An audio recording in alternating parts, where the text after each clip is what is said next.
কিছু আছে লেডিস মুসল্লি এইভাবে হাত বেঁধে যারা নামাজ পড়ে তারা কি 2023 সালে যারা পড়ে তারা হাফ লেডিস, নাকি ইমাম শাফি রাহিমাহুল্লাহ, ইমাম আহমদ বিন হাম্বল রাহিমাহুল্লাহ ওনারাও হাফ লেডিস ছিল?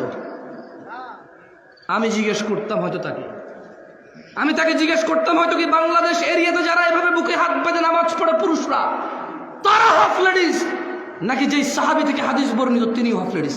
আউযু বিল্লাহি মিনাশ শাইতানির রাজিম। আমি হয়তো তাকে পেলে জিজ্ঞেস করতাম হাফ লেডিসটা কে, যে বাংলাদেশে 2023 সালে বুকে হাত বেঁধে নামাজ পড়ে সে হাফ লেডিস, নাকি 1450 বছর আগে যে হাদিস বর্ণনা করে গিয়েছে যার পক্ষ থেকে বর্ণনা করে গিয়েছে সে হাফ লেডিস? কে হাফ লেডিসটা এখানে? আমি হয়তো প্রশ্ন করতাম, আমি হয়তো কাফের মুশরিক ফতোয়া দিতাম না, হয়তো আমি আজে বাজে কথা বলতাম না তার সম্পর্কে, হয়তো আমি এমন করে কথা বলতাম না যে এই মাঠের সব মানুষ বলবে, আমি বলতাম ঠিক কিনা, তারা সবাই বলতো ঠিক, আমি হয়তো এমন কিছু বলতাম না।